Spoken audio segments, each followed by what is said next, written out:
Meeting for Monday, October 10th. If everyone would stand to recite the Pledge of Allegiance, please. Pledge allegiance to the flag of the United States of America and to the republic for which it stands, one nation, under God, indivisible, with liberty and justice for all.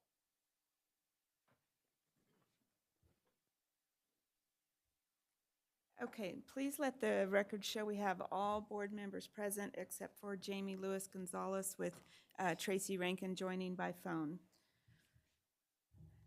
First off, we need the adoption of agenda, including the supplemental personnel report. We have an updated copy at our spots. I make a motion, we approve the agenda with the supplemental. A second? All right, we've got a motion by Jeff and a second by Tammy. All in favor? Aye. Aye. 6-0. And Jamie let me know that she reviewed the bills and everything looked in order, so I'll go ahead and make the motion to approve the bills.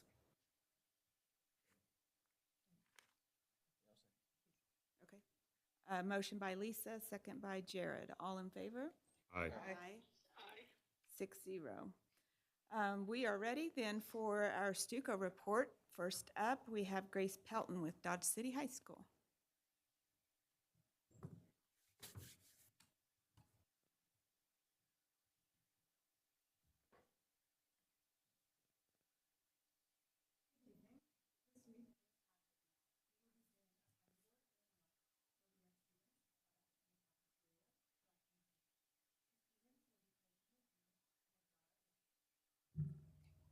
The students will be placing their change in a jar with selected teachers. The teacher with the most money by the end of the week will be pied at our annual bonfire Oh, dear. hatchet game Friday night. Last week, we hosted Regional Stuco with about 400 students from 31 schools representing Southwest Kansas. Students were able to share ideas and thoughts about what their student councils were doing, as well as learn new leadership skills. The Stuco advisors were able to connect with other advisors as well. At the end of the month, our student council will be hosting a trunk or treat. This will be October 20th at 7 o'clock for open to the public in the DCMS parking lot. We've invited different sports activities and the community to join us as well. We are asking the community cars entries to pay $10 fee to display their trunks. I have left a flyer for you with the information so that you can all join us that evening. Not only is this week Hatchet Week, it is also WAC for a lot of our sports. Thursday is cross country WAC in Garden City. Regional tennis was last week. Karen Lopez and Emily Estevan are going to state for doubles. America Gomez and Flaminia Lepre are going to state for singles. Flaminia Lepre also won regionals, taking first place. Golf regionals was this morning in Garden City, and volleyball WAC will be this Saturday.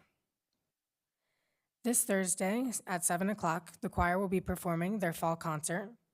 The Pride of Southwest Kansas will also be performing for KBA and WAC later this month. Thank you for giving me the opportunity to present to you this evening. Are there any questions? Thank you. Thanks, Grace. Next up is Lauren Bell from Community Middle School.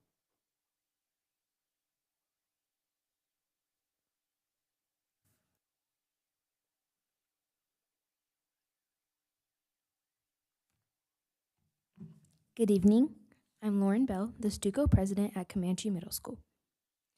And today I am going to be talking about what the Student Council has been doing. Our Wednesday meetings have had a healthy turnout and our members are very enthusiastic. We just finished our fundraiser, Java Joe's Coffee, and we will submit the order this week. I will report back next time with the final sales numbers. This week is Spirit Week in honor of CMS-DCMS football game on Thursday. Monday is Pajama Day or Sweats Day. Tuesday is Favorite Sports Team Day. Wednesday is Wacky Wednesday from the Dr. Seuss book of the same name. Thursday is Spirit Shirt Day.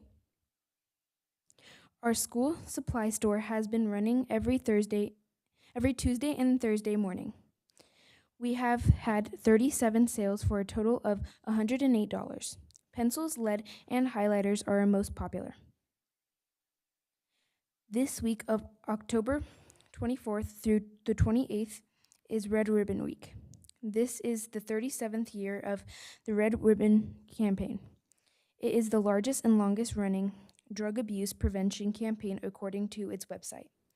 CMS Student Council has had 2,000 red ribbon wristbands ordered, and they were just delivered today. The company also gave us free gift of 54 buttons that we will ask the teachers to wear that week.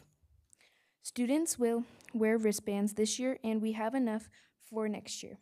We plan to make posters and spread the message. Thank you for listening. Are there any questions? Good job, Laura. Thank you. Thank you.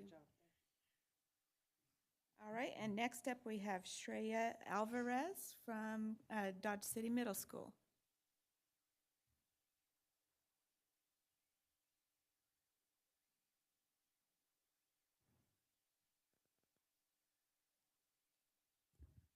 Good evening. As you know, my name is Shreya Alvarez. My elementary school was Northwest, and I am this year's Student Council President for DCMS. Stuco attended the regional conference hosted by DCHS. We really enjoyed the amazing Tea Street. We also attended the leadership meeting with Joe Coles. We are currently working on our presentations for teaching our classmates about essential skills such as creativity, first impressions, communication, resilience, and grit. We are also working on 2 educational topics. We want to remind everyone about our Red Ribbon and Title I Carnival. Who is invited? DCMS students, families, friends, really anyone who wants to come out is welcome. We want our whole community to come out and receive the information shared by our very own SROs and the DCBD, our health teacher, and our nurse, and have some fun. Our Exito program will have a display of their Day of the Dead projects to showcase their talents and the activities that they have been doing leading up to our carnival. There will also be a photo booth where our yearbook committee will be photographing memories for our guests, along with many game booths.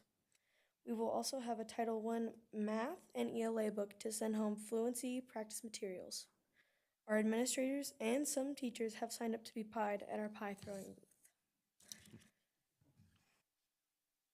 We will be reserving some of our profits from the carnival for a DCMS family in need. They had gotten into a car accident recently, and they will not be working for a very long time. Maybe one of you would like to sign up to be pied. Administrators, Mr. Superintendent.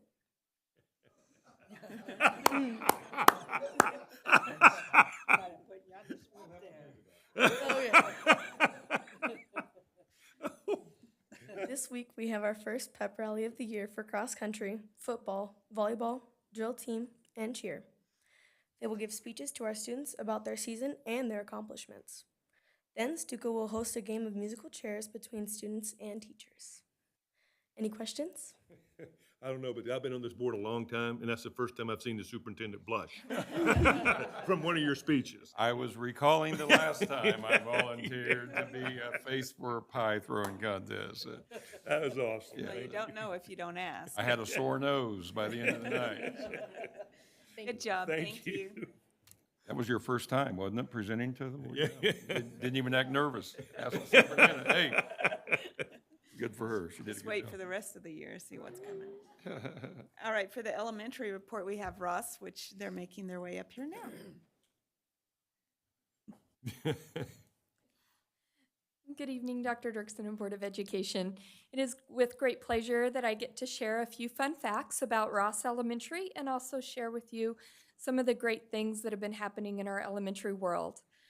Ross was originally opened as a K-4 building. It was 4 sections and had 397 students that year. It was the 2008-2009 school year. And Terry Merrifield was the principal then. A fun fact is that at that time, I was an instructional coach and actually served kiddos at Ross Elementary. And Jane joined me later that year as an instructional coach. So we've been quite a team for quite a number of years. In the 2010-2000 school year, I was honored to become the principal there. Then in the 12-13 school year, we added 5th grade, which drastically increased our numbers at Ross. Jane then came back and joined me in the 2015-2016 school year. We smile when we think of all the memories that we've made with our Rhino families there at Ross. Both of us have been accused of being data nerds, so it wouldn't be a presentation if we didn't include numbers. This year, as of today, we have 501 students enrolled at Ross. 64% of them are receiving free and reduced lunches, 39% are ELL students, 17% receive special education services. Last year, over 93% of our parents engaged in two-way communication through the Talking Points app. We wanted to note that because we very much appreciate you funding that application for us. So far this year, our teachers have sent over 2,128 individual messages to parents and 568 announcements to their parents. Over 98% of our parents attended parent-teacher conferences in September, and we also are home to approximately 72 staff members that round out our amazing team. Our mission at Ross is we are a family of learners who grow together, and I'm very proud of our Ross community as we work to exemplify this every day. In the elementary world, let me share the exciting things that have been going on. All schools have been focusing this month on bullying prevention as part of our counseling lessons. Several buildings will also be engaged in Red Ribbon Week at the end of October to remind students to just say no to drugs. The Lynn Playground got a facelift the past weekend or 2 weekends ago because parents and staff came in and helped repaint equipment and play areas.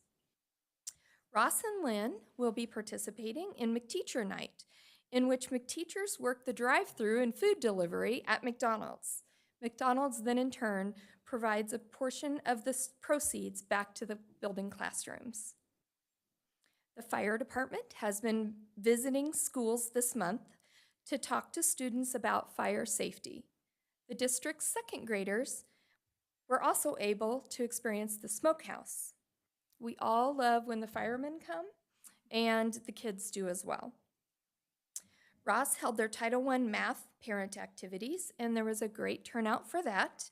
Parents in attendance learned how to play math games that supported the standards that the teachers are covering. A huge highlight this month for our district was that a kindergarten teacher, Graciela Reynoso, from Sunnyside, and a first grade teacher, Amanda Silva from Miller, were first-year teachers recognized by Kansas State University's College of Education. They had their class crashed by the KSU Dean of Students and our very own Diana Mendoza. Crash the Class recognizes recent education graduates in their classrooms with their students and celebrates their accomplishments. There are many upcoming events we would like to make you aware of and invite you to. Sewell will be having a book fair, character parade, and turkey bingo.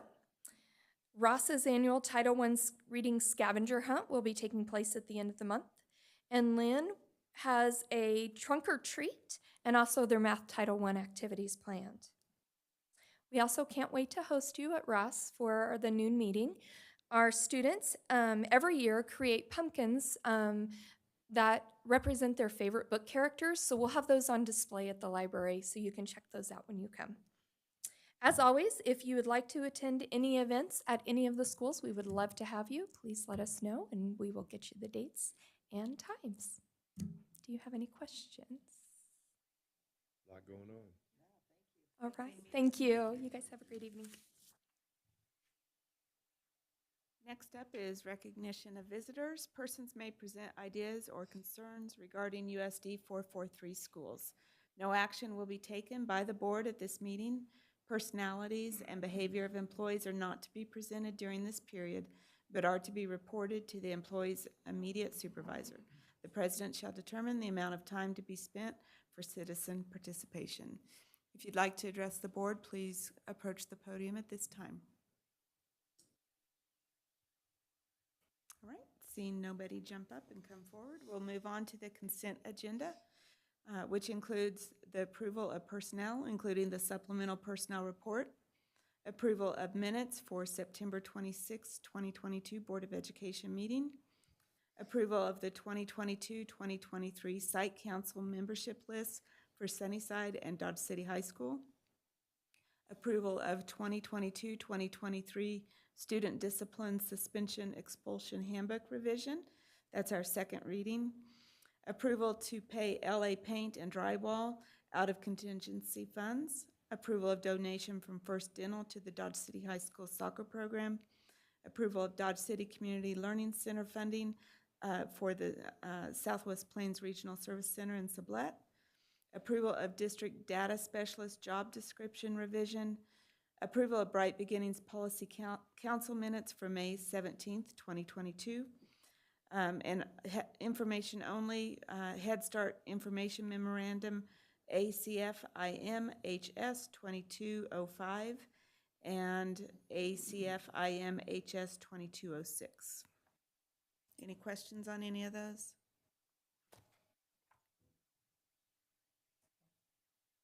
Make a motion for approval. Okay. I'll second it. We've got a motion by Tammy and a second by Jeff. All in favor? Aye. Aye. 6-0. Madam President, for the next item, if I may request, I did a fast text and found out from our legal counsel it would be okay to do. Jason has a son playing in the JV game, so if we moved item C first on new business, while he could do his part and then get to the game, so we'll Yes. do that now. All right, Mr. Scheck.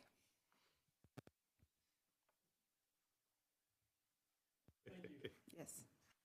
And good evening. We have two things from the Human Resources Office this evening. One is just an information item on a first read on a requested policy revision. And so I'll start with that one. Basically, through a set of circumstances that occurred early on in this school year, I was made more aware of a policy revision that occurred in July.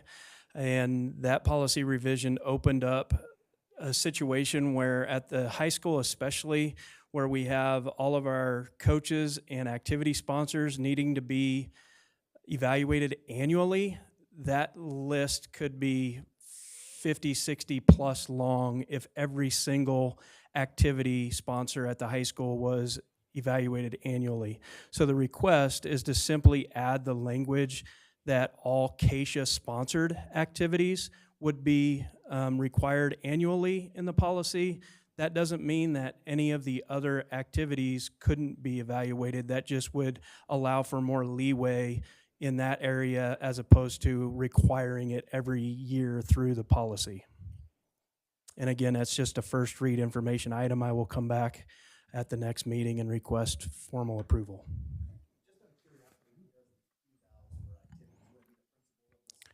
So at the lower schools, at the middle school levels, it's probably the activities director and possibly the assistant principal.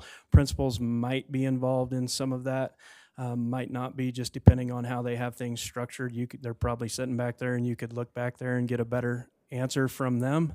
At the high school, it is mostly Jay and Sean on the activities and athletics side of things. All right, thank you. The second one is the approval or the request for approval of an extension of our university partnership scholarships for our currently employed staff members. We currently have a partnership with one university, and my request is to expand that partnership to include a $1,000 scholarship up to 3 semesters for other universities that we currently have employees working through to become certified teachers. As you saw in Week in Review a couple of weeks ago, we are still roughly around the 85 range for what KSDE would consider true vacancies. We have people in positions and educating students, but they are not all fully certified, highly qualified as what KSDE guidelines would require.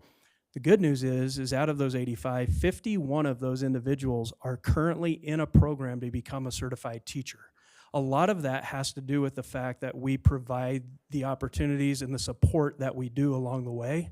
So with other universities now having virtual paths for people to take where they can continue their employment with us, yet earn certification along the way, I'm just requesting that we open that up so it's not just one university that we're working with. I wholeheartedly support this because we need to be partners with every university in Kansas because obviously we need to fill more spots. And so it's good for one, it's working well. We want to make it work for as many as we can. And I definitely would ask for your backing on this. And the other thing it does is it gives us a foot in the door at those universities. I've had conversation with 4 so far.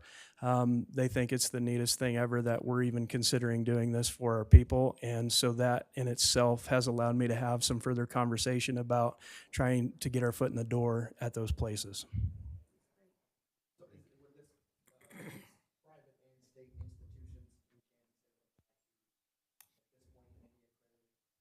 Yes.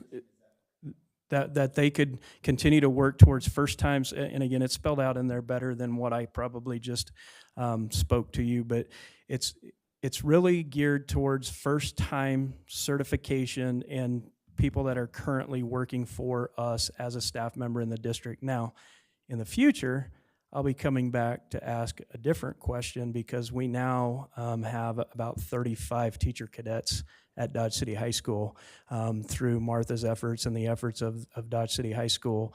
And we would like to explore possibilities of scholarship opportunities, even if they don't come to us first as an employee at some point. So just FYI. Yeah, I think this is great. I would make a motion that we expand our university partnerships or employee scholarship opportunities. Motion by Jeff, second by Jared. All in favor? Aye. Aye. All right. Thank you. Thanks, Jason. Okay, now we'll go back to the curriculum and instruction. Who do we have? Looks like Matt. We have me, but I'm actually going to introduce the 3 speakers tonight. They were probably all psyched up, ready to go, and then you skipped them. But Yeah. So who we have tonight is Rachel Trombley from Sewell, Amanda Rich from DCMS, and Melanie Scott from DCHS, and they're going to give you updates at their level. So I will turn it over. I think Melanie start. Good evening. Thank you, Board of Education and Dr. Dirksen, for having us. Really appreciate this. I want you to close your eyes for just a second, making sure you're not on your devices. And if you don't mind, I want you to think back to when you were in elementary, when you were in middle school, when you were in high school. What was your experience with a guidance counselor at those times? Some of you guys are shaking your head. I'm guessing some of it wasn't very positive, was it? Well, what we want to talk to you about today is the modern, you can open your eyes now, is the modern school counselor, okay? So think about the difference. In the past, I can just kind of talk about my example. In high school, I remember meeting with my guidance counselor one time, and that was my senior year, to let me know my class rank, didn't talk to me about scholarships, and just pretty much here's your information, you're good on credits, that's it, okay? So these days, think about the children that we have these days is completely different. So when we talk about the modern school counselor, we no longer call a guidance counselor. We talk about somebody that's very proactive and instead of reactive, and we talk about somebody that divides it up between academics, career, and social emotional. And are we able to put up our presentation? We got lost. That's okay.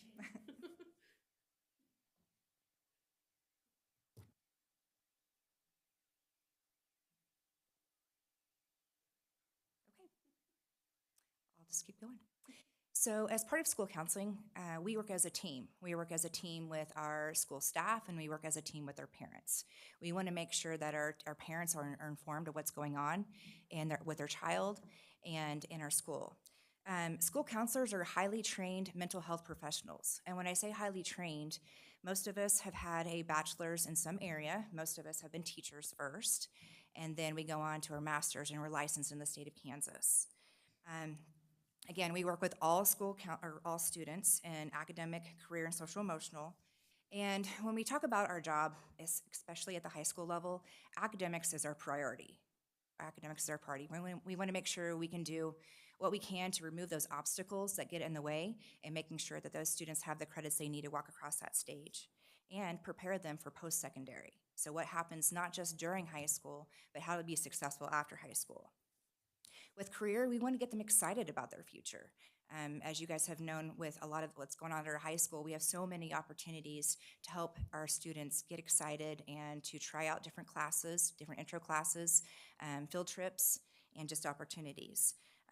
When I talk about careers and giving them hope, we don't just give them hope, but we give them hope with action. In other words, if they dream it, we teach them, okay, this is what you have to do to work for it. This is how you have to move forward.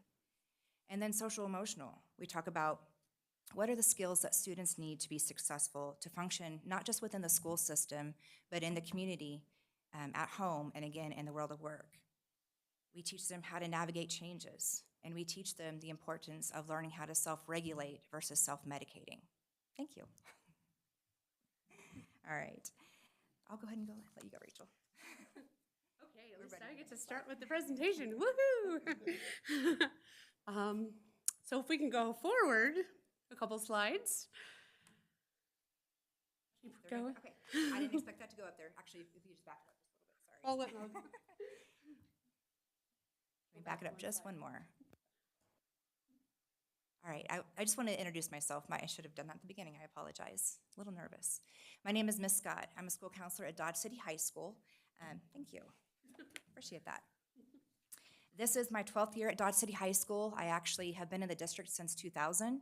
I moved to Dodge City in '98, and even though I am not from here originally, this has been my home, and I've really learned to bloom where I'm planted. So I just really appreciate the opportunities that USD 44 has provided to work with our students.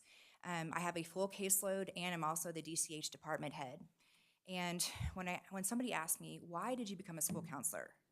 I have to share that some of the stories that I've worked with students to really see them grow, of somebody that thought they had no hope, and to give them hope and to give them a plan for their future. And I'm very, very passionate about my profession. So much so that I believe that it's important to serve.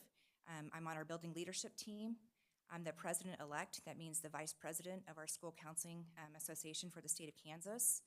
And this summer, I had the opportunity to co-present across Kansas with other school counselors, along with the KSDE and the school counseling summer strand. And I'm also a youth mental health first aid instructor. I believe in the importance of education. I believe in continuing to grow. Not only do I have my master's, but I'm working on my PhD. I'm a second-year PhD student in counseling, education, and supervision. So that's just introducing myself. I will advance us here if I don't mess it up. We talked about that one already, so Mel did. I'm Rachel Trombley. I know I met you this summer and presented about our curriculum. So I have been in, like Mel, I did not grow up here in Dodge City, but I have been in Dodge City for 19 years now, so this is pretty much home. I've been a school counselor, this is my third year, but was here for 18 years teaching music prior to that. When I'm asked why I became a school counselor, I had kind of a traumatic experience myself in my adulthood, and as I moved through the recovery process, I realized how many people didn't have the tools that I had accessible to me, and I wanted to become that for others. So I wanted to teach others to become more resilient and strong. So that's really my driving force behind being here.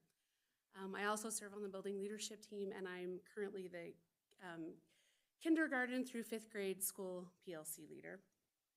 And have held lots of other leadership positions when I was teaching music. So, but just starting this counseling thing. Mel calls me the baby counselor, so I love that. Still learning. I just recently got my master's from Northwestern. So I'm an Oklahoma girl, so I do kind of still dip my toe into Oklahoma to get at least my schooling done. I've been asked to present today, let me see, a little bit on the tiers of counseling. So just like you guys, I know, have seen the MTSS tiers for reading and math, we have that same thing for social emotional. So the bottom tier is our core curriculum lessons. This is what we go in and we teach.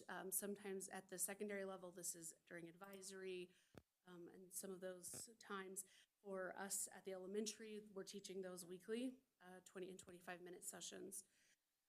As we go up a little bit on our second tier, we have our small group counseling. And this is pretty much determined by SABRs and other referrals and other data. We really dive into it and we find kids that are struggling. And if we have like a core set of kids that are struggling with something in particular, then we know they're good candidates for groups. We form those groups. So any social emotional thing that they're struggling with, we can put a group together for them. Some, they need a little bit more intensive support, and that's where individual counseling comes in. And so we have lots of students that, especially when we see crisis or those things, we step in for those. And then we kind of have that fourth tier, and we're very fortunate for what community resources we do have here in Dodge City, because we know a lot of our rural communities don't have what we have.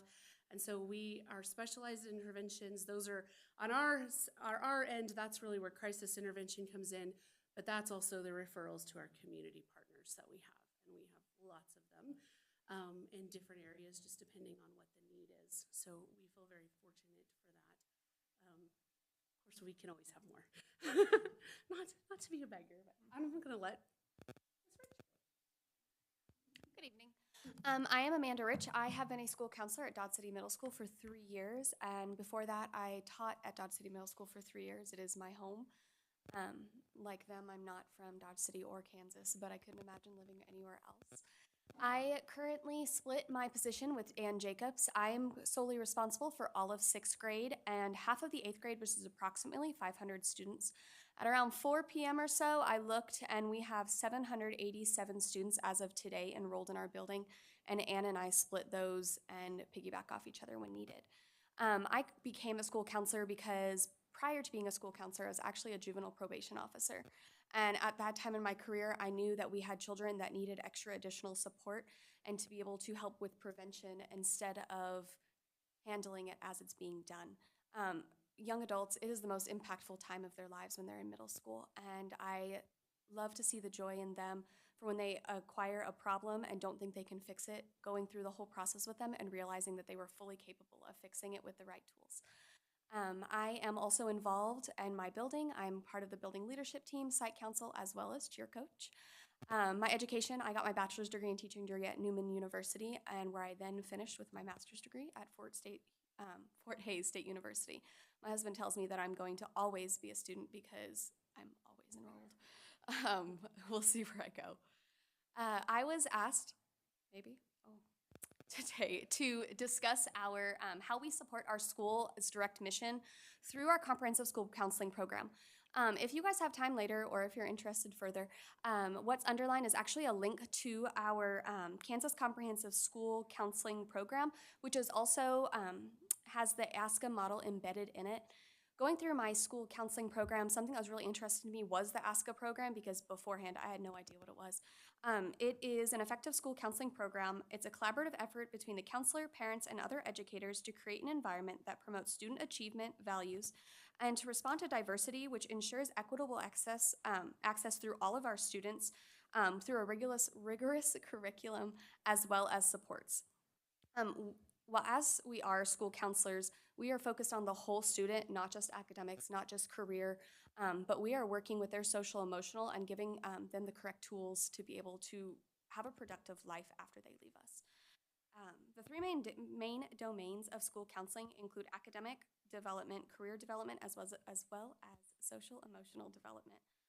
At our building, and I'm sure that I can speak for all, we do a lot of direct services within our building. As Rachel had earlier discussed, we also work really heavily with program planning and coordinating with each of our buildings. So I know in my building, we are very heavy on helping, working with our admin as a team, so that way we can work together to see what's best for our students. And a few examples of our program planning and coordination within our district as a whole include community outreach, planning of school-wide activities, consultations with community and school resources, maintaining our own program calendars, which you'll have the ability to see later, as well as serving a resource for all students, all parents within our community.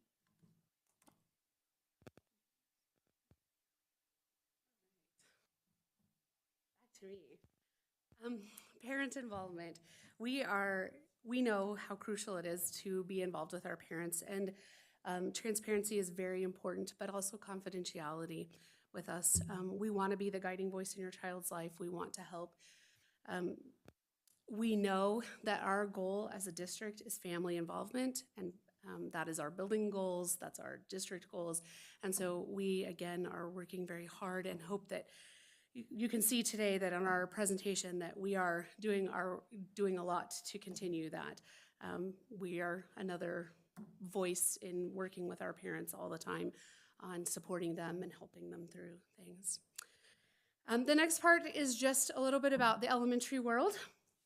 So again, up here, that annual calendar is underlined. It is a big link that will show you all of the events. I can't show you, but if you, like Amanda said, if you have time, it's a big link that will show you all of the events that we do all year long. I went ahead and highlighted some of the things that we are doing here coming up. So we had our bully prevention week last week. We do have Unity Day on October 19th, which really goes with the whole month of October. We do bully prevention. So Unity Day is part of that. We wear orange to show that we stand together. October 24th through the 28th is Red Ribbon Week. And then all throughout the year, we're always doing, and most of them get kicked off here in the fall, but we do canned drives. We have canned food drives during different months of the school year. We really try hard to bring in the community element and getting our students to learn about service and serving others. And so that's something that we work with Manna House and some others to establish a calendar so that we're not overlapping, but we all have a different drive. Some of it's canned food, some of it I should have put on here too. We do hygiene kits as well, some of the schools. And then on October 14th, we will celebrate Kindness Day in our schools with usually just a call for kindness throughout. And like I said, that annual calendar has a lot in it, and it'll show you all the things that we do at the elementary level throughout the whole year. Just for my school, because I don't have every school's access to all of their information, but just so you know that some of the things that as a school counselor, my week includes 19 classroom lessons each week. So we have 19 classes. So that's a total of 684 lessons that I teach during the school year. There I have over 300 office visits last year. So this is my data from last year. 23 students were receiving individual counseling services at some point in time during the year. And then I ran, at some point in time, was running 10 small groups. So that's my data alone, just me. So I'm doing all of that throughout the school year. And I love it, but it's a lot. My goal for this year, each year we set a goal as the ASCA school model for counseling, which ASCA is the, I'm going to get this wrong, but American School Counseling Association. Woohoo, I got it right. Thank goodness. Mel put this in front of me to help me. But that model, or when we follow that model as school counselors, and so we set a goal each year. So for school this year, our focus is on attendance. We would like to make a 25% reduction in students that are identified as Tier 3. So they're attending school less than 85% of the time. And just some plan of action there that I have. I'm trying to meet with parents because we know at the elementary level, a lot of times attendance is not within the control of the student. It's within the control of the parents. So I've started a new program, Coffee with the Counselor, this year, which is a parenting program. And I have tried meeting once a month, but it's on 2 different times so that I can catch 2 different shifts of parents that they're interested. But just talking to parents about the school and about what we're doing and how they can so help their students with social emotional challenges that they're facing. I usually have a topic, but I've noticed that it's also become very driven towards what their concerns are as well. We have goal-driven parent-teacher conferences and addressed attendance for those students that were already showing concern, but also parent communication all the time. And then just reaching out to any student who does feel like they don't have that sense of belonging, and how can we help them through group or individual counseling. So that's our goal. Like I said, we did Bully Prevention Week. We had some fun dress-up days. I had to turn this in before we had pictures, so I apologize that there aren't any fun pictures of what we did last week, but I know all of the schools, all of the elementary schools did this last week and had a lot of fun with some different things. But we also did some sticky notes of kindness where we stick sticky notes all over our school. We've done chains of kindness. And then, of course, our second steps, bully awareness and prevention classroom lessons, which have been very successful in just teaching the kids what is bullying and the difference between bullying and being mean and those kinds of things, and then what steps can you take to stop it, and what steps are your teachers and adults in the building trained to do to help you with those. So that's been a really big thing for us. So I'm going to pass this back to Amanda to tell you about the middle school.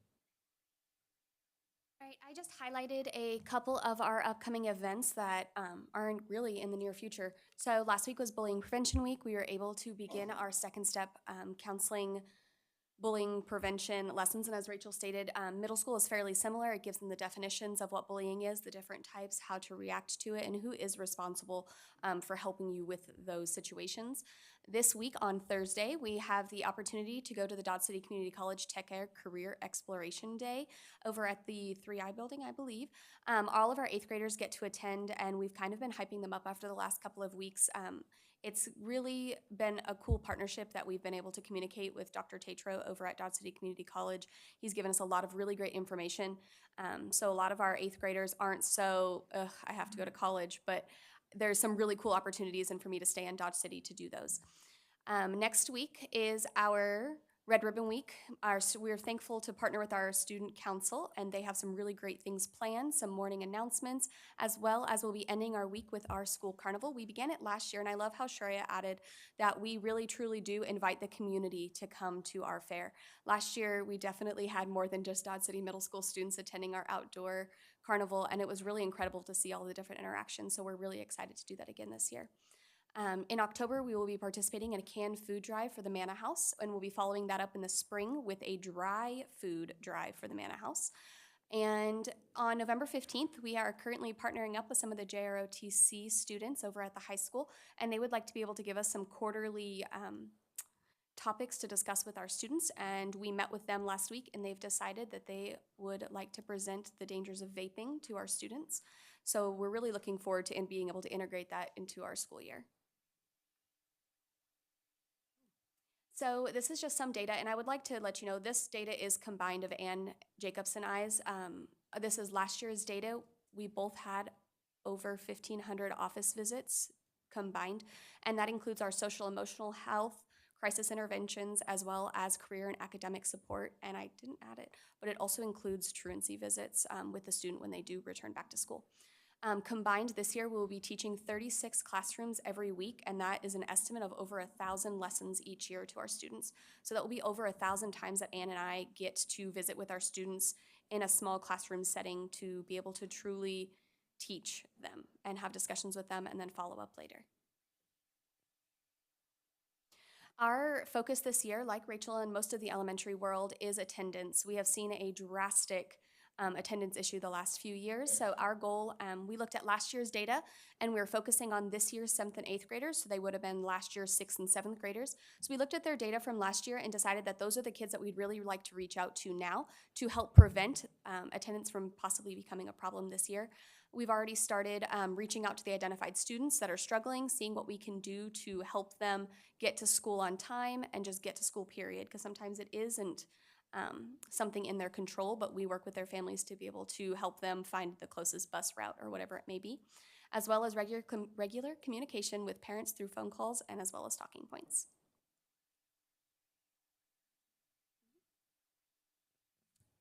Okay, I share this picture because this is just part of the awesome team that I work with at Dodge City High School. We consist of not just school counselors, but this year we were very fortunate enough to add a school social worker, and what a difference that has made in our job. We have a special education advisor. We have family liaisons that help us connect to our families that speak other languages. We have our school registrar, a counseling secretary, we share her. Our communities and schools support person who does a really good job of providing basic needs for our students, such as coats, shoes, food, just anything that they might need. We have a career advisor that is just one more person in our building to help team with the school counselors and social workers so that our students can have additional help with the FAFSA scholarships and other things. We have our career pathway coordinator, who is just an amazing person who does such a great job bringing in businesses from our community and just helping our students and our staff know what's available. And then we are starting the JAG program as well. Since we can't click on the link, I know we keep talking about it, but guys, you gotta check this out. These are our annual calendars. This is what we do. This is what we're all about. And it really shows what we do that's in direct services with students, and then the time that we spend in indirect services with students. Okay, because I couldn't show you the link, I just wanna show you some upcoming events. September was a time that the counselors were spending with our seniors on one-on-one meetings. We call them our senior evaluations. That's time for us just to sit with them at the beginning, talk about their credits, talk about their hopes, their dreams, and then how can we help them get there? If they're thinking about the military, or they're thinking about employment afterwards, or they're thinking college, okay, here are your next steps. This is what needs to happen in the fall. We have done a really good job of putting together a student service Google Classroom, because as we know, we send email after email out to students, and what happens with us as adults? Those emails get lost, right? So the Google Classroom is a one-stop shop to go back and find those scholarships, to find the FAFSA information, to find mental health resources. We had an ACT prep workshop that we offered. There was senior day at Dodge City Community College. Jostens was there to get the seniors excited about cap and gowns. And then for the first time in a while, we offered a senior parent information night. Again, that's our responsibility to make sure that we're not only talking to our students, but we're informing the parents of upcoming things. And then October, I'm super excited about this. We are going to offer what's called Club Rush. And it was actually the idea that came from one of our teachers, and she shared it with one of our counselors. We know that with suicide prevention and with bully prevention, one of the main things that we can do is keep kids connected. And when Dodge City High School seems like such a big school, we have to kind of narrow it down to people that they relate to. And since Dodge City High School offers over 40, probably over 50 clubs and activities, we want students to see what is out there. So if they're not paying attention to their email, to social media, the many types of ways that we try to get this information out, we're gonna offer an opportunity where the students can stop by different tables led by the student club leaders and ask about their club, talk about when the upcoming dates are. And so again, we're just really excited about that. Our district has a focus on conflict management as our social emotional word for the year. So that fits hand in hand with anti-bullying. We're also finishing up our senior evaluations. And I was gonna share with you here in a little bit, but we've kind of restructured our counselors this year, and I'll share the reason why, but we do have a counselor that focuses just on freshmen. And since she doesn't have seniors, she's doing what's called minute meetings, because what we want to do is right away make sure those kids are connected to their school counselor. They know where to find her, they know the services that she offers. And so she's doing the minute meetings while we finish up the senior evaluations. The ACT coming up, the PSAT, I think Amanda and Ms. Rich talked about the Cte Tech Fair coming up, the pre-ACT, the college planning conference. We're bringing that back to the Dodge City High School campus. This gives our juniors and our seniors a time to walk around and talk to over 40 colleges and representatives, mainly from around the Kansas area, but a few others, and there's a few technical schools as well. And another event that we're super excited about is Apply Kansas. How it's structured is Apply Kansas just gives students an opportunity to apply to college. But we know that our students are very diverse, and not every one of our students are going to go straight to college. So what we decided is we plan it together. We're going to offer sessions, and the seniors get to pick their session.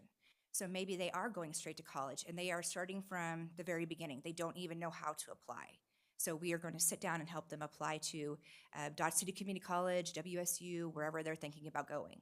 We're going to talk to them about the scholarships that are related to that college, as well as, if there's time, get them started on the FAFSA. Then you have students that they've already applied back in July. They are ready to go. Okay, what's next? Maybe they need a scholarship workshop. Maybe they are ready to start the FAFSA since that just opened up October 1st. And then we have students that maybe they need help with employment skills, and others who just need to know what are the opportunities for some of our DACA and undocumented students. So again, they get to pick their sessions. In November, believe it or not, we're going to start enrolling for the spring Dodge City community classes, as well as begin the pre-enrollment for next year's seniors. So this is a time that we really want our seniors, our juniors to be thinking about, okay, what are the classes that I'm really interested in for my senior year? Are there dual credit opportunities? Are there career and technical education opportunities for me as well? And so we'll provide that information, as well as one of our first FAFSA nights for guardians and their child. So when Mr. Turner asked us to present, he wanted us to make sure that we're including what we are doing for anti-bullying prevention. So I mentioned the Club Rush. We feel it's just really important to get students connected. We talked about the conflict management lessons. Another opportunity that we're going to do is what's called Table Talk. So during lunches, we're going to put out just bits of information about anti-bullying, about resources, and just give students a chance to talk about it and have positive conversations about resources. I think it was Ms. Trombley that mentioned wear orange on Wednesdays, but we're going to be honest, who has orange, okay? Unless you're a Pogue OSU fan, not many people do. So there's also, we looked it up on the internet, you can also wear blue for anti-bullying, so just to support, kindness. And then we're going to do the sidewalk chalk, just some messages to promote anti-bullying throughout the month, and then of course, provide some resources on social media for our families. Okay, before I go to the next slide, I just want to share a little tidbit. I presented something very similar to our site council last week, and I posed a question to our parents. I said, how many visits, office visits, do you think just me, myself, as a school counselor had last year? And so I had one parent offer 75. So that means 75 students came to my office for the whole year.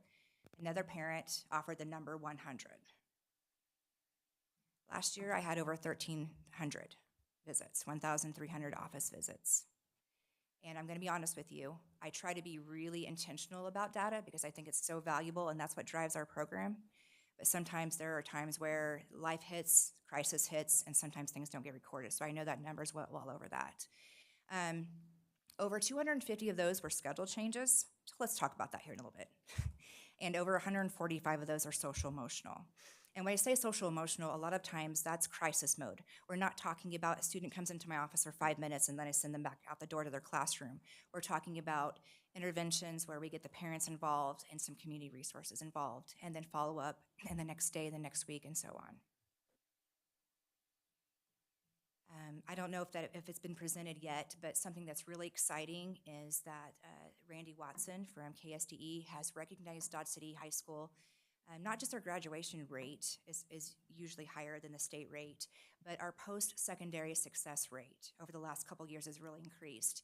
And Mark Tallman came in and interviewed us and said, what's happening at Dodge City and USD 443? Because we can't take all the credit. We know that it's a continuation of elementary, middle school, and high school, and everybody doing their part. So what's happening that's causing this post-secondary rate? And what I mean by that is students are choosing to go on to some kind of post-secondary training and earning their certifications. So that was really neat that Dodge City High School is honored for that. So like I said, it's so important that our school counseling programs are driven by data. And what we noticed, and we're just gonna be honest with you, is we were so focused on our juniors and our seniors and the graduation and credits and getting them out the door that we were really neglecting our freshmen. And we decided this year we have to have a person that's really focusing on those freshmen, checking on their grades within just in a couple of weeks. Okay, what do we notice about this? What do we need to do to get parents involved, to get teachers involved, and just really help those freshmen be more successful, not just after quarter one or after quarter two or the next year, but right away. We also noticed not just last year, but over the last couple years, the need for more mental health support. We have almost 2,000 students in our building, And sometimes it may seem like we have a lot of counselors compared to some of the others, but I'm telling you what, with the academic support that we have to provide, because that comes first, and then you add in the mental health issues that we've had over the last few years, it's been very, very overwhelming. And so to have the counselors try to dabble in both has been really, really tough. And so this year, we are very, very fortunate, and we thank you very much for hiring a school social worker. What she has done is she's taken about 75 of those students that have very high needs, and she's able to do more of a follow-up. Okay, when's your next appointment? Talking to parents, just making sure that those students are successful in the classroom and outside the classroom as well. And then we were talking about our ASCO goals. Something else that we focused on is tardies. We know first block, that's a no-win with issues of the amount of students that have to come in at one time. I know that's something that's going to be worked on with another opening, but we want to do a good job of setting intentional goals to help those students be successful and on time, because we know that when students are on time in the classroom, they're learning what they need to from the very beginning. One of the last things that I'm going to share with you that we just feel is so important when we talk to parents, and I share this at Site Council, is what can we do to team together with your child? We feel like we have done a pretty good job of sharing information on our website and all those Google Classrooms. So we've sent out emails to say, hey, even though the parents can't have a code to the Google Classroom, just the way that's set up in our district, you can sit down with your child. They can log in, and you can have a conversation about, here's information on scholarships, on FAFSA, on mental health. And then if you have questions, you can contact their school counselor or social worker. We try to do our best to host those parent informational meetings. We did the FAFSA meetings last year and some of the other things. And again, we just talked about how we added in that senior information night. And we want to continue to do that with the juniors and the sophomores and the freshmen, just to help them be more successful. So just make sure that you're attending those meetings with the child. And we know life happens. Sometimes you can't go. Just make connections with that school counselor or school social worker so that we can give you the information. We use Zello as our career support to help students prepare and to work towards filling out their individual plans of study. So that is something they start at the middle school level, and it goes post-secondary. So students are able to take assessments about themselves, figure out, what do I want to do? What are some colleges that are available to me, some military options, and have conversations with those parents. We've got to involve parents and let them know what are the resources and make those decisions together. And then again, we're providing those resources. So if parents are using their noticing skills and something just seems kind of off about their child, they can visit with their school counselor or their school social worker about resources.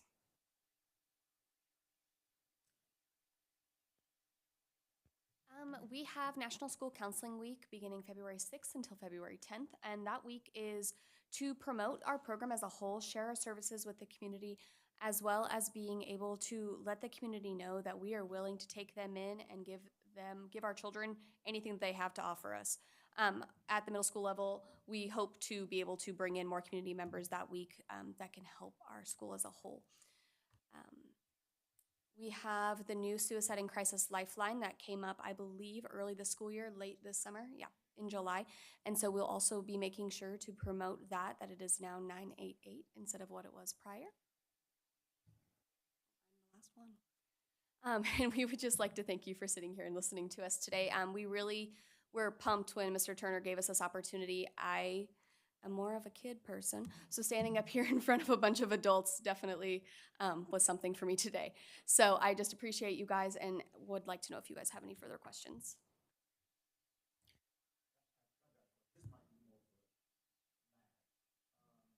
As it relates to bullying, what is the range of discipline as it relates to bullying? And are there mechanisms in place that says, okay, if a student's caught or deemed abusing somebody verbally, this is the discipline that takes place? Well, I don't mean to put you on the spot, but it's in that suspension expulsion handbook that we're approving, but it depends on the severity of the issue. Sometimes it depends on how many times the incidents happen, different factors. So yeah, there's several key things that play into it. I can maybe answer just a little bit at the elementary level, but at the elementary level, I will say we teach the students that we have every trusted adult is what we call all of our adults in our building. Trusted adults. And our trusted adults have two responsibilities.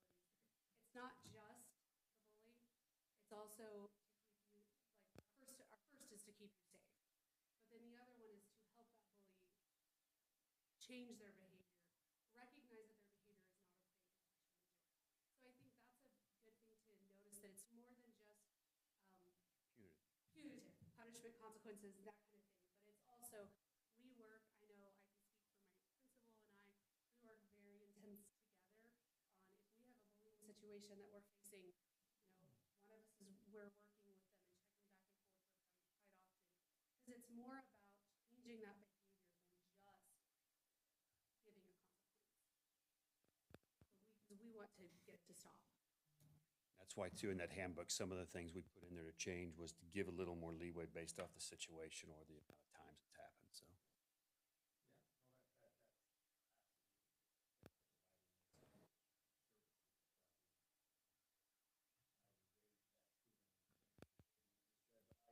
Well, as Matt said, not to put me on the spot, not to put you on the spot, right? And I'm not the first one to say this. It's just it's not a conversation we often have. But I've been on school board a long time, probably many know, and there's not a year that goes by where I don't get a number of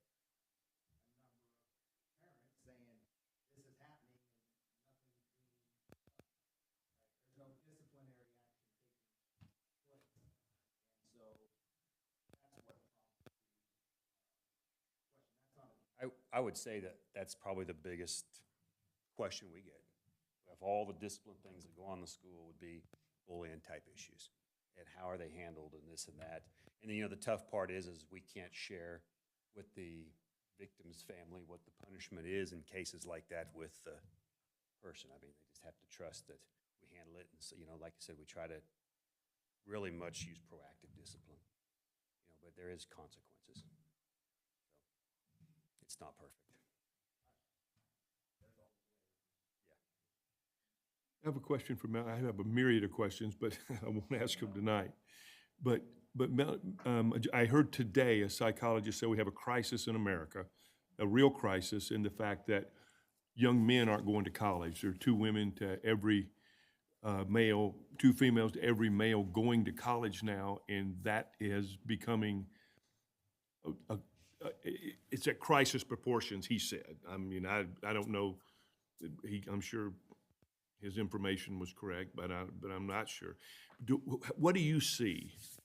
So I can't speak to those stats, but what I Right. can tell you is when I'm inviting seniors into my office to have these conversations, we are blessed to have the community college across the street. And it is offering many male-dominated professions such as construction, HVAC, electrical. They're adding plumbing. And so I feel, for the most part, that, and even before they leave school, we have some males that are going to have their welding certifications, Okay. CNA, and those kinds of things. So I don't know that I'm seeing that, honestly, Okay. in our area, thankfully, because we do have that community college across the street. You bet. It doesn't mean that they stop there by any means. We have many males and females that go on to 4-year universities. Right. Great question. Very good. Okay. on a more positive note. So my daughter is, well, I've got a daughter that's a senior and one that's a freshman, and the freshman had visited with me about the JAG program, and it was completely different than what I thought it was. So maybe not for the people in the room, but for those that are maybe watching or going to watch later, could you explain a little bit what the program is? I'm going to be honest, it is brand new to our building. And all I know, it is one more person or on our team that can help support those students so that they have post-secondary success. Well, I wasn't sure if she dealt much with it anyway, but the JAG program is put on by, it's federal, but what it does, it targets kids with a specific number of risk criteria. So, I mean, you have to have a certain amount of factors, and then, they do an interview type process, but it targets, I think, 30 to 40 kids. But the programming they do, they don't limit it in the sense, they do class, but if they're putting on a presentation, other people are welcome to attend it. So it's just more support for our at-risk kids. So it really tries to place these kids in college type or career type. Okay, now that goes back to my question. Which one? Going in a direction I didn't expect. As I contacted the high school, because I had told her, she's an honorable student. I said, I believe that this is for at-risk students. Okay, but then I was told, no, it's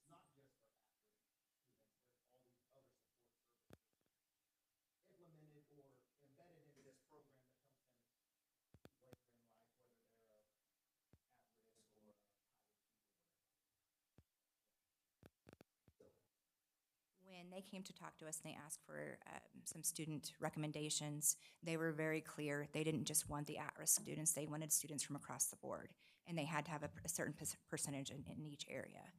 So we have from the very high achieving to those that just need a little bit more support.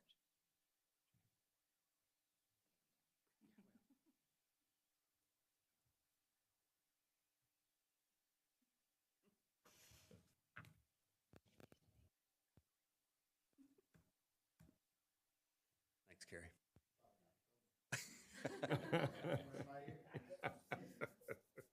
You have any other questions for them?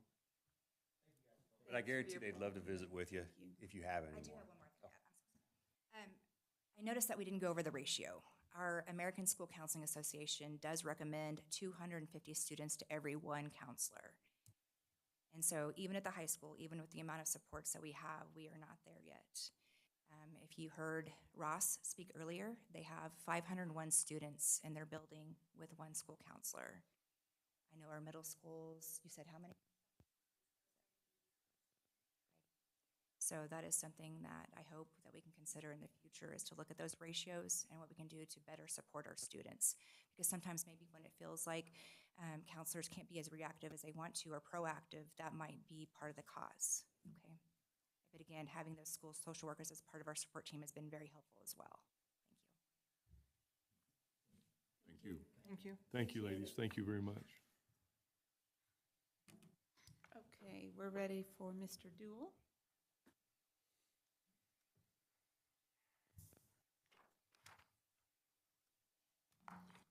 Good evening.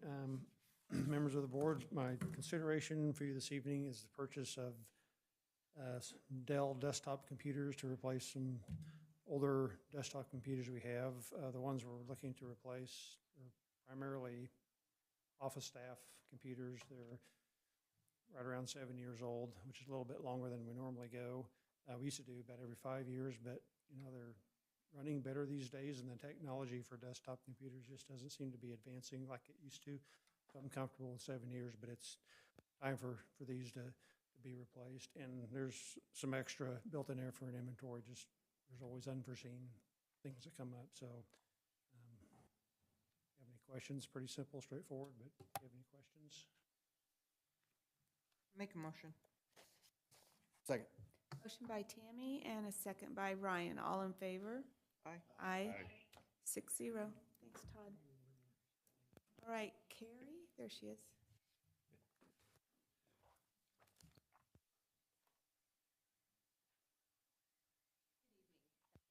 Board of Education.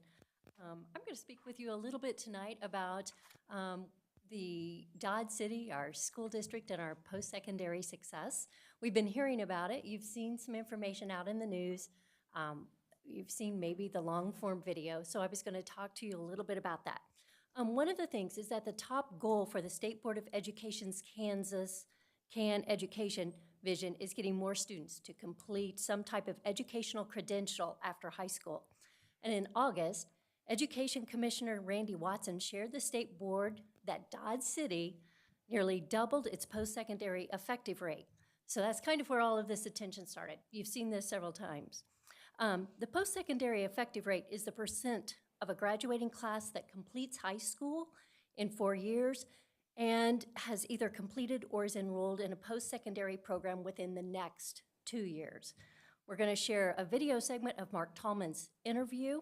Tallman is the Associate Executive Director of Education Advocacy. This is a short snippet. Does something like this, if you kind of look at other measures, Kansas ranks pretty well, not where we want to be. What's surprising, or what was so striking about this statistic, is Dodge City in many ways has a lot of things which we can talk about stacked against this. But over the last 7 or 8 years, really since we started collecting data, they've moved from being one of the lower performing districts in the state to increasing that, getting well above where their prediction would be.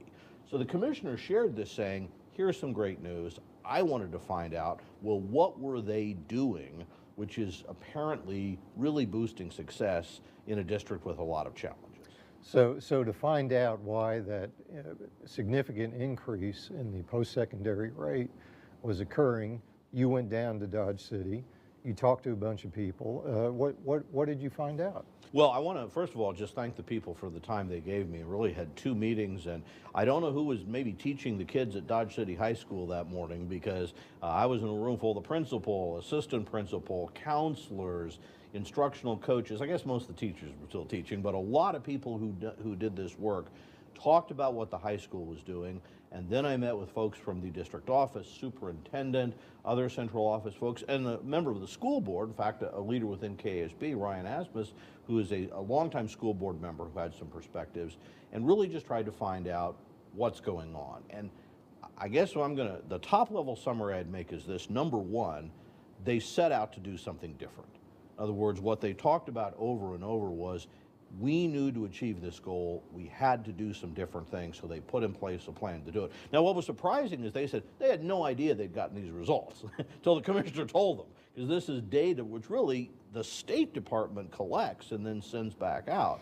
But they said everything we're doing in our plan was designed to have this effect, and we're seeing it. Second thing is they absolutely talked about the importance of having the resources to do it. Dodge City was one of the plaintiff districts in the Gannon case and the Montoy case, and they talked over and over again.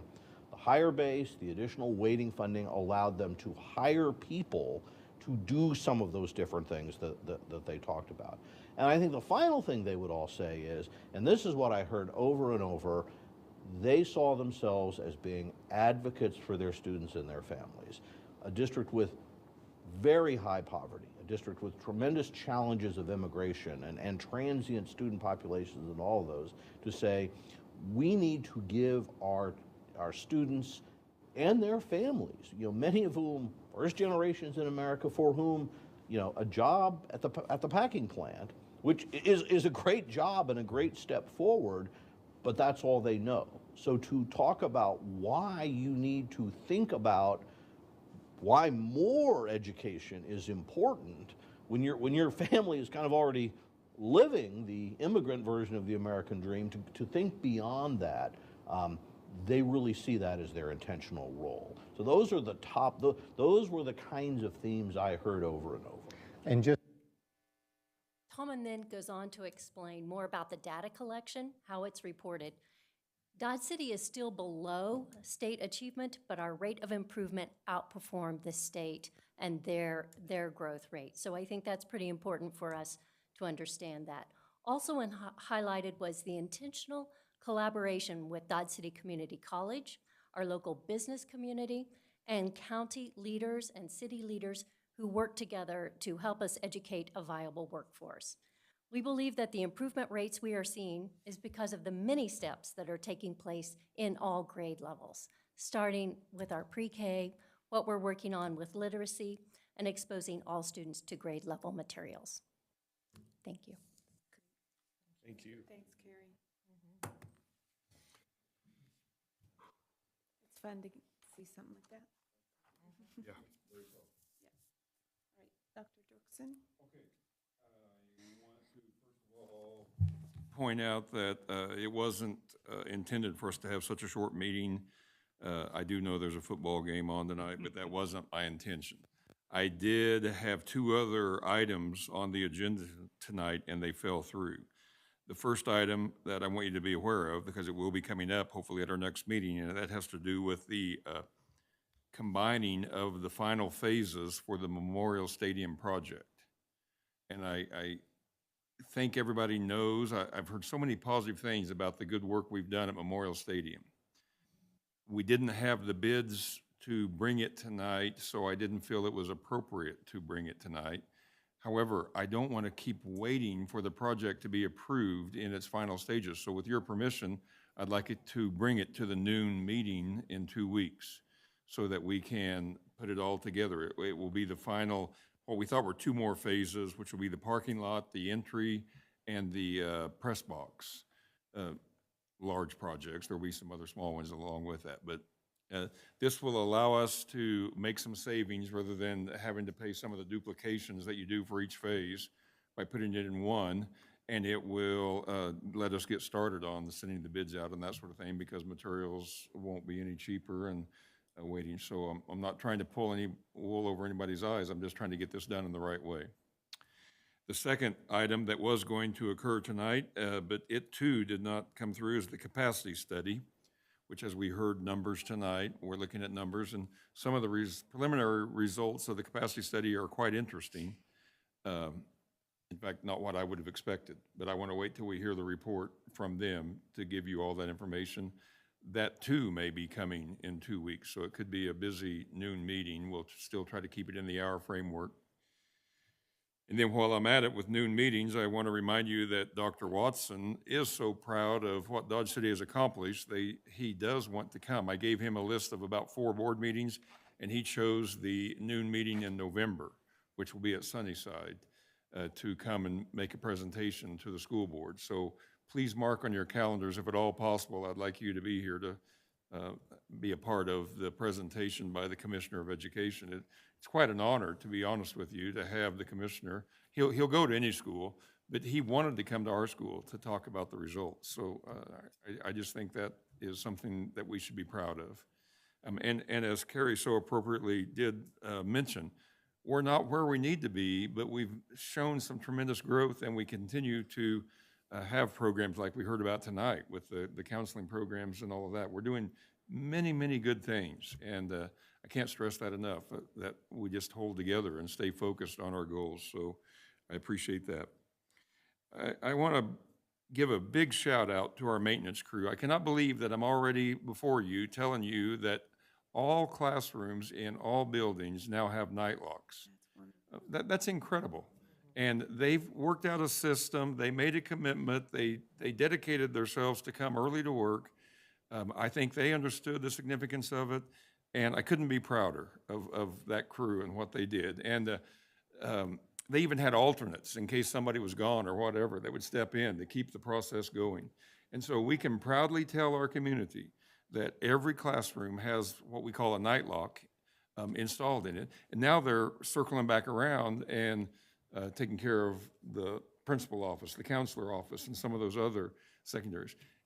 We can't put locks on fire-safe, storm-safe doors because there's integrity issues and security issues. But like the FEMA doors already have the locks. I mean, they're actually a secure lock, and people don't realize that. So there's some confusion about what you can and can't do. These locks are not for outside doors. They're for interior doors of classrooms. And but we've made a great accomplishment. So if, you see Chris and the crew, be sure and pat them on the back. I just want to briefly tell you about the Kansas-Missouri Forum that I went to last week. A great opportunity. I didn't know until this last meeting that there's over 500 school districts in Missouri, where there's 284 in Kansas, almost double. But yet they have 70 superintendents that come, and Kansas right now is at 60. It varies from year to year. But we share a lot of stories and a lot of the same issues that are going on. I just found that very interesting and a lot of support. For the entertainment section of our event, we got to tour Arrowhead Stadium, which I've been to some games, but I never got to tour the stadium, and that was way beyond interesting. I learned many little factoids about that, and it was fun to stand right in the locker room, et cetera. It wouldn't be possible without a lot of support from sponsors, and it's interesting to me, Benablock has been here, DLR played a huge role in our bond issue. Piper Jaffray is now Piper Sandler. They helped us with refinancing. They're here. The Kincaid Group, we do our security, and we do some bus orders with the Kincaid Group. Thought Exchange, Train Technologies, all these sponsors we're a big part of, so I didn't realize how closely I was affiliated to that. And of the many sessions that I did attend, one that I found most interesting was on safety and security, and they're moving from what they call a metal detector system to a weapons detection system. Technology is advancing so much, they're able to analyze an individual and determine The exact location, it's changing the way airport security is starting to move faster. It's changing the way that entering into buildings is going to occur. And it's technology I want to know about. I want to be on the front end, so I tried to make a connection that they meet with Sean and try to come here. They already know Sean from, it's the same system of our security cameras that we have in here. And so they're going to circle back around for that. So I thought that was outstanding information. Last item that really literally just happened, and that is our SO66 had to be turned in today. SO66 is a huge report for the building report. So I don't have material to hand to you. I'll get it cleaned up and I will get it back to you. But I have a number of positives to share with the audience. And number one is that our enrollment is up this year. And what I thought was going to go up significantly changes every year because we have students on the roll that never show up, and then we don't get to count, and then watch they'll show up. But that's the way that goes. But our enrollment is up at least 45 students this year, which is a big deal. So our official head count that we turned into the state, 7,234, and that is up. Our preschool at-risk numbers are up, and these are all weightings. Our at-risk number is up almost 500, but that's going to drop too because once you go through verification, you fill out a form and then it has to be verified. They go through a large process. But again, it's great to have at-risk up. We did have a few declines, but each decline was what I would define as slight. The CTE, we actually went down a few hours, 4 hours, actually 4 FTE, so it was more than 4 hours, about 40 hours is what it was. Transportation is down, but that had a lot to do with the density change. It's recalculated every January, and that calculation, we dropped about 30 students in transportation. And then this is the most interesting, which shows the emphasis of our HR department and all the efforts that we made tonight. You approved us looking at more universities. Our bilingual students are actually up this year, 35 students. Bilingual is up, but we don't get to count as many hours as we did last year because we have too many paras and teachers that are no longer certified in ESOL. We offer the programs. We try to get everybody as qualified as we can. We have to hire positions when they're empty. Sometimes they don't meet the qualifications for our bilingual programs. So even though our numbers are up this year, our hours that we get to record for weightings is going to drop a little bit. And what that means is we need to try to get more people certified. We need to hire people that are fully certified. But that just shows you the impact that that has and the importance of hiring highly qualified. One of the biggest issues when I was at the Kansas-Missouri Forum was talking about finding people for positions. Interestingly enough, the classified is as dramatically of an emergency as the certified.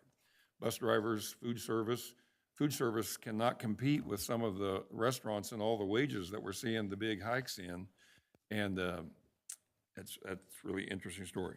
So overall, our SO66 is a very positive report, and I think Hammer can rest assured that there's funding still coming in, so maybe he can learn to say yes a time or two. So.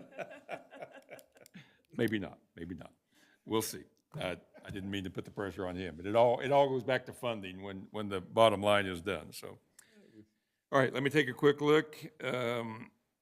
I do want you to be aware, I had 2 meetings in the last 4 days that are very important. One meeting had to do with an automotive program, which will increase our CTE program and all that with the college.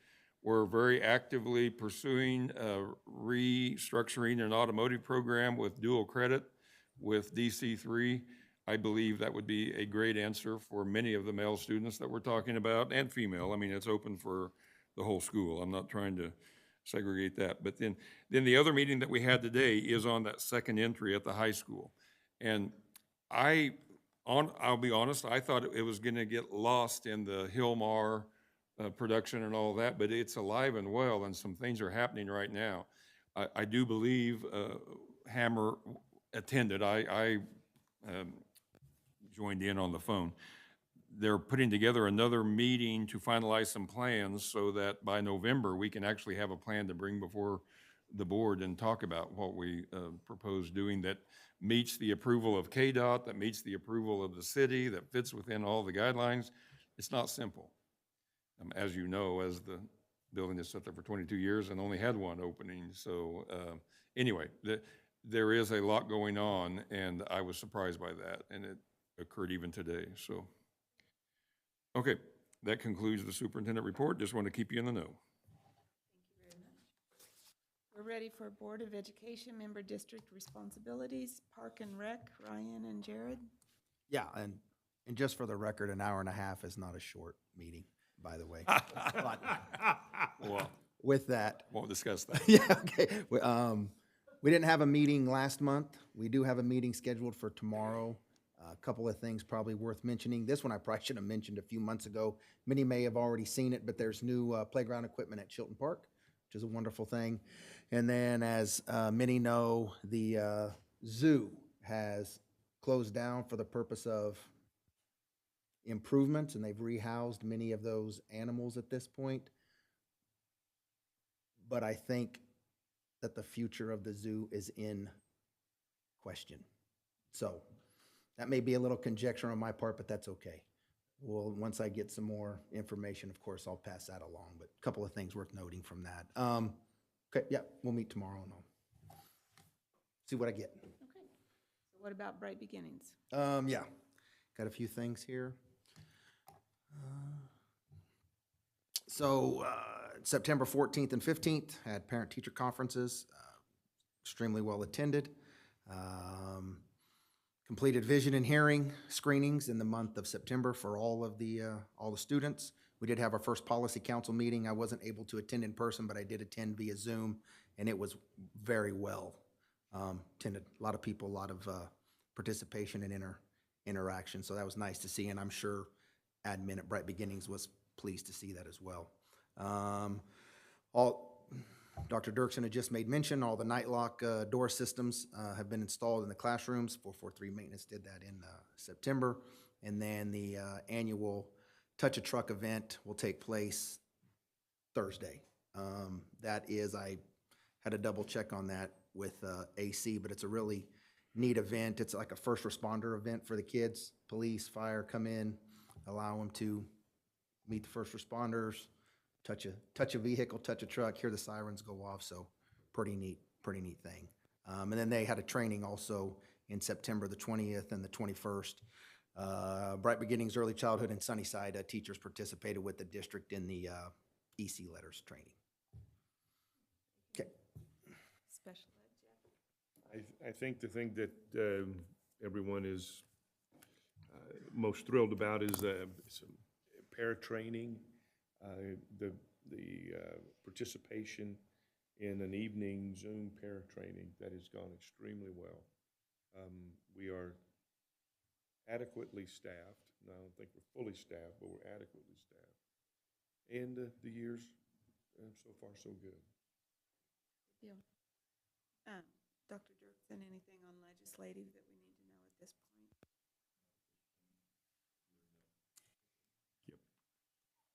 I did go to a KASB meeting in Sublette last week, talking about how important it is for board members and community members to reach out to their legislators.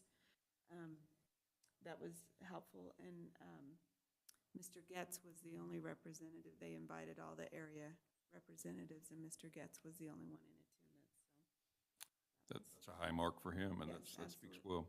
Yep. I'm assuming you've heard the same thing that I've heard, but I want to piggyback on that because what I hear is legislators do not want to hear from superintendents. They want to hear from representatives of the community beyond.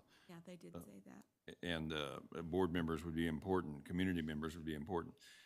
I do think that it needs to be said that special ed funding is a major concern because there will be a drop the way the funding has worked out in what is provided. And anytime there is a drop in what is provided, that's got to come out of the general fund. So when we hear that we are fully funded for regular ed, but there is a big deficit in the special ed area. That it starts at the federal level, it's also the state level, and it is dollars, I understand that, but that is a great concern. And on the co-op side, we hear about this too at the special ed co-op meetings as well. At that meeting, I can't recall which school district it was, but it was a very small district that had to supplement out of their general fund, like $70,000 out of a small district. And the point they made was it was probably more than that, but they were saying it was 2 teachers' salaries that could have been spent elsewhere. And Garden City said they were in the millions of dollars, and I don't know where we're at, but I would guess we're right up there too. I'm sure we are. And we are 70% of the co-op. And that's a $14 million budget. So that's a lot of money. Yeah. Okay, capital outlay, anything, Tammy or Tracy? Yes, we have a meeting this coming Monday on the 17th at 3:30. Calendar committee? Okay. We've got Jeff, you're scheduled to review district bills prior to the November meeting. Announcements, we've got October 24th Board of Education luncheon meeting at Ross at noon. November 14th, Board of Education meeting here in the boardroom at 6. November 14th through 18th is American Education Week, and November 28th is the Board of Education luncheon meeting at Sunnyside at noon, and that is the one that Dr. Watson will be at, so we want everyone there. Any items for the future board meetings or additional information? No? Okay, I would entertain a motion to adjourn. I make a motion to adjourn. Motion by Tammy, second by Jared. All in favor? Sure.